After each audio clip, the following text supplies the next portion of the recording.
defense for the ground. We have an overseer coming in here, going to be doing some scouting, going to see the 3 barracks in the main, as well as the 1 factory and the starport. Wants to target these high-tech buildings, the factory and the starport, with the contaminate. So we'll be stopping production for just a few moments.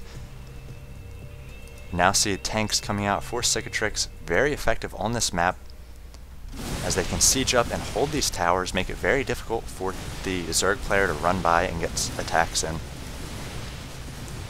Sikatrix doing his best to stop the approaching creep here, especially so that he can lay down this command center. It looks like he is going to choose to take the gold. Doing scans on both sides of the towers here and focusing down the approaching creep. Again, you definitely want that creep with the Roach army and the Hydras now for Catz. See more queens coming out. He does have 6 queens total right now. So a lot of energy on these queens. They are going to be able to support these roaches with good transfuses. The roaches have enough health and armor that you can get transfuses on them before they're focused down. Queen approaching forward, trying to set down creep tumors here to spread that creep. Might be getting caught a little bit here. If these units stim up, they could take it down. Looks like they will miss it, getting another scan, trying to take down the approaching creep tumors. And Sikatrix needs to move forward with these tanks, start controlling this map. See Catz trying to focus down a number of units as they do retreat. Spire coming up for Catz along with a hive. So both players sort of turtling up at this point, trying to establish that third. We do have a planetary fortress, going to be very tough for these roaches and hydras to deal with. The tanks are in position here. So approaching this planetary fortress is going to be very difficult with the hydras and the roaches. Catz is going for this lair tech, or the hive tech though, so we'll see whether he chooses to go for ultralisks or broodlords here. Getting up that spire makes me think he may be going the broodlord route. Looks like he's splitting up these roaches for perhaps a counterattack. We do see a drop coming in on the left hand side, so this 4th for Catz going to be vulnerable. Not many defenses here. Dropping a number of marauders and marines. If they stim up, they could take down this hatchery. We see very slow hydras and queens coming in here.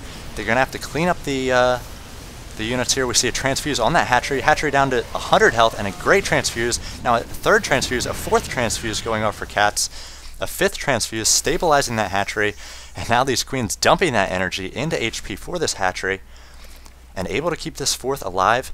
In the south, we see the Catz moving in with these roaches, hoping to get a counterattack. Terran is out of position, those tanks in the midfield, and now Sikatrix is going to be retreating with marines and marauders here, able to focus down these roaches. A scan going to take down those burrowed roaches, and cleaning that up nicely. If we check out the army tab of both players, Sikatrix with a huge advantage, 5,000 to the 1,900 of Catz. Catz keeping his opponent on his toes with the backdoor attacks there. Sikatrix focusing down those rocks, perhaps going to be taking a 4th shortly. Does not have a command center prepared or under construction yet.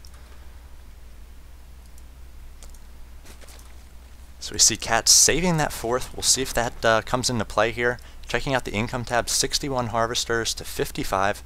So Catz barely keeping even with his Terran opponent. But Sikatrix just has a huge army at this point, has a very stable position in the midfield with these tanks. Catz going to be moving around the outside, but a scouting SCV is going to be seeing the approaching units here, and he should be moving a few units into position here. He did throw down an engineering bay to close off this back door, give him a little bit of time to get his army in good position. See Catz spreading his units all over the map at this point. They will be out of position as Sikatrix is going to move forward here. If he can get these up into siege mode before the roaches and the hydras make it back, he could be taking down this hatchery. Not much for defense right now for Catz. Looks like we do have 5 broodlords though under construction, so Catz going to lose that hatchery at the gold. Now Sikatrix might be moving into the 4th for Catz. If he's able to take this down, Catz will be on 1 mining base. Catz retreating his drones and his queens, good anticipation on his part, as he knows that this will be the next point of attack for the Terran player. If he's able to get sieged up here, it could be very difficult for him to break this with roaches or hydralisks. Looks like we have a counterattack for Catz right now, so we will be trying to take down this planetary fortress. Siege tanks were not in siege mode when he did approach, so these roaches are going to be able to take down that planetary fortress. Sikatrix was able to take down the hatchery for Catz. Now Sikatrix trying to retreat and defend this second orbital command at the natural here. He's just on one mining base, so if this goes down, he will not be mining. Trying to do massive repair with all these SCVs on the orbital command. It will not go down, about half health right now, but focusing down SCVs with these Zerglings, doing a great job. Sikatrix finally making it back, sieging up those siege tanks, and going to be able to take down many of these Hydralisks. Hydralisks trying to get out of range of those siege tanks, but they will be cleaned up nicely. And now Sikatrix, if we look at the income tab, down to 0 income, only 21 harvesters left. So he needs to get mining here on the natural, perhaps get another expansion up at the gold. He does have enough resources, about 1,200 resources in the bank. If we look at the army tab, he has a huge advantage. He really needs to push this, 5,900 versus 2,500. So we cannot let Catz recover with another hatchery down at the gold or at this hatchery on this side. So he needs to push in here. Again, scanning, trying to take down approaching creep. Do see Catz has a bird Zergling on the right hand side, as well as one at this potential third for Sikatrix. So he will not be able to land orbital commands without blowing a scan and killing that Zergling. Sikatrix moving in again, trying to siege up here. We get a fungal growth on these Marines and Marauders, as well as the Broodlords, going to be doing a lot of damage. He's got Queens in the back, so he can do transfuses on these Broodlords. We see a number of good transfuses. This one Broodlord getting low a number of times, and transfuses continue to keep it alive. Vikings keep trying to focus it down, but in the meantime, these Broodlords are ripping apart the Marines and Marauders, trying to do damage against these siege tanks as well. Now we see the Zerglings coming in now that the siege tanks are not in siege mode. They are just single targeting down these Zerglings and the Broodlords. Broodlings doing so much damage against these siege tanks. Vikings doing their best to focus down the Broodlords. Just so many of them, plus these Queens with the transfuses on the Broodlords. So the Zerglings are able to clean up the siege tanks. No more tanks at the front. We see just Marines and Vikings. Marines doing their best to lighten up the number of Zerglings, but that huge army advantage for Sikatrix, taken down immediately by those Broodlords and the great transfuses. We see a few more going off here. Not able to save that one Broodlord though. Queens might be getting low on energy, but we see more Broodlords coming in from the back for Root Catz. Mostly Vikings on the field right now for Sikatrix. If we check out the unit count, he only has 15 Marines, 1 tank, and 2 Vikings, as well as a Banshee. Approaching Broodlords for Catz. Going to be able to take down this gold expansion. It is not yet a planetary fortress. Trying to create a planetary fortress right now. This Hydralisk, as well as these Broodlords, going to be taking it down. Approaching Queens as well. Do not have enough energy. One does for a transfuse. So we'll see how he's going to use that. Broodlord's so powerful with that 9.5 range, taking down the barracks units of Sikatrix.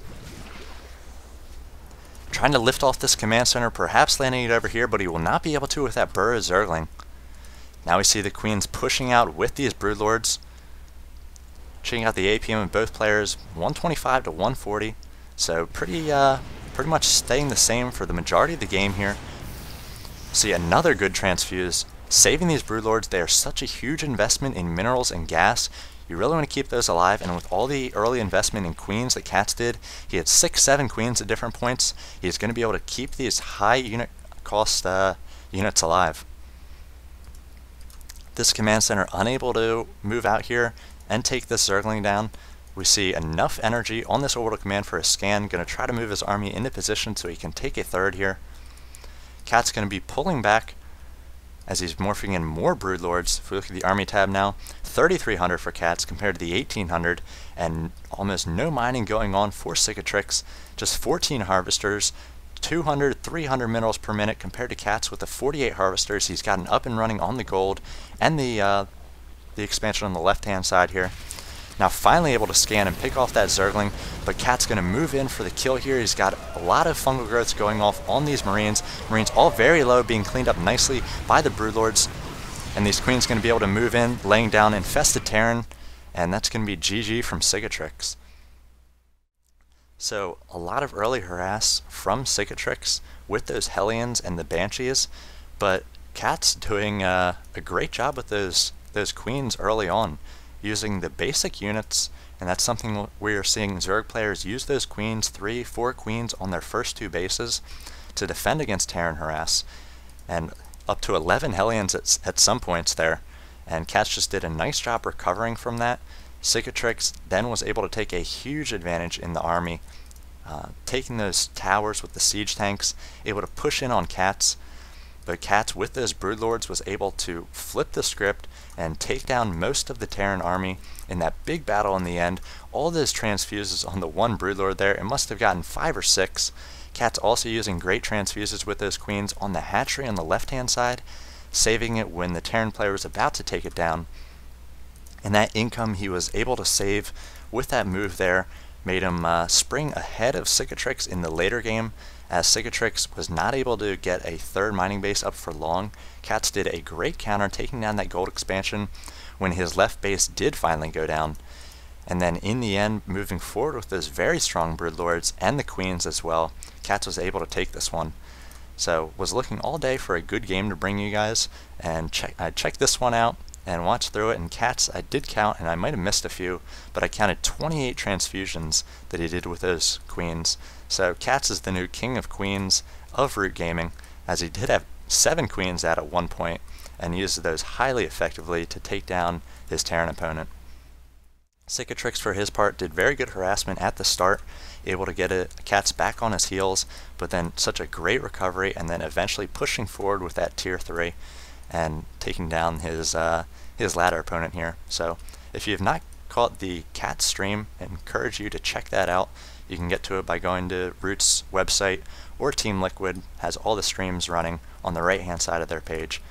So as always, if you're looking for more replays or SC2 commentary, check out my channel Matron Starcraft at youtube.com. Thanks for watching.